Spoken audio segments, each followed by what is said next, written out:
మిత్రులారా, జన విజ్ఞాన వేదిక రాష్ట్ర 5వ మహాసభలు సెప్టెంబర్ 14-15 తేదీల్లో మన ఏఎస్-రావు నగర్లోని అనుపనం కమ్యూనిటీ హాల్లో జరపబోతా ఉన్నాం. ఈ మహాసభలకు తెలంగాణ రాష్ట్ర నలువైపుల నుంచి దాదాపు 400 మంది ప్రతినిధులు హాజరబోతా ఉన్నారు.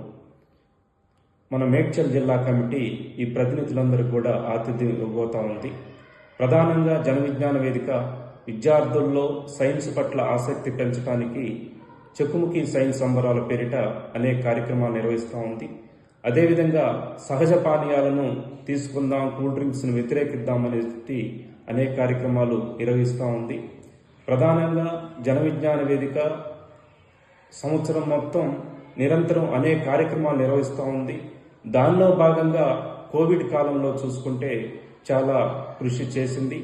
ఎందుకంటే ఆ రోజు మనం రాష్ట్ర వ్యాప్తంగా అనేక ప్రాంతాల్లో బీపీ షుగర్ వైద్య శిబిరాలు నిర్వహిస్తూ ఉన్నాం. అలానే చక్రీపురం చక్రీ స్కూల్లో కూడా మనం బీపీ షుగర్ వైద్య శిబిరం నిర్వహిస్తూ ఉన్నాం. అయితే లాక్డౌన్ కాలంలో కూడా మనం పేషెంట్లందరూ కూడా మందులు పంపిణీ చేయటం జరిగింది. దాదాపు 200 మంది పేషెంట్లకు వాళ్ళ యొక్క నివాస ప్రాంతాల్లోనే దాదాపు 7 ప్రాంతాలని గుర్తించి వాళ్ళ ఇళ్ల దగ్గరికి వెళ్ళి మనం లాక్డౌన్ కాలంలో కూడా మందులు పంపిణీ చేయటం జరిగింది. అదేవిధంగా N95 మాస్కులు అందుబాటులో లేని టైంలో కూడా ఫార్మా కంపెనీల సహకారంతో జర్నలిస్టులకి, పోలీస్ సంఘాలకి, అదేవిధంగా ప్రభుత్వ కోవిడ్ హాస్పిటల్స్ అందరికి కూడా N95 మాస్కులు మనం ప్రత్యక్షంగా అందజేయటం జరిగింది. అదేవిధంగా నిత్యావసర సరుకులు వలస కార్మికులకి అందజేయటం జరిగింది.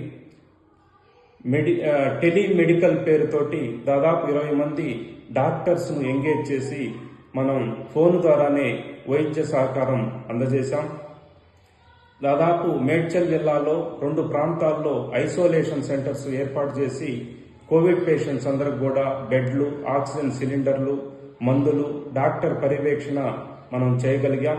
అంటే నేను చెప్పదలుచుకుంది ఏంటంటే జన విజ్ఞాన వేదిక ఈ సహాయ సహకారాలు చేయటంతో పాటు కోవిడ్ కాలంలో కూడా మన కార్యకర్తలు నిరంతరం కూడా సేవలు అందజేయటం జరిగింది.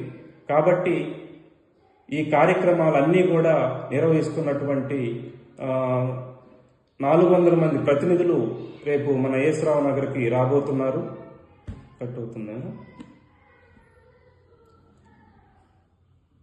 ఈ 400 మంది రాబోతున్నారు కాబట్టి వాళ్ళకి మనం ఆతిథ్యం ఇవ్వాల్సిన అవసరం ఉన్నది.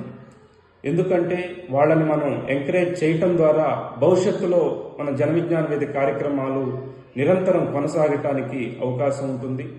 దీని అవసరానికి మనం విరాళాలు ఇవ్వాల్సిన అవసరం ఉంది. కాబట్టి ఈ గ్రూపులో ఉన్న సభ్యులందరూ కూడా స్పందించి వెంటనే విరాళాలు ఇవ్వాల్సిందిగా కోరుతా ఉన్నాం. Thank you friends.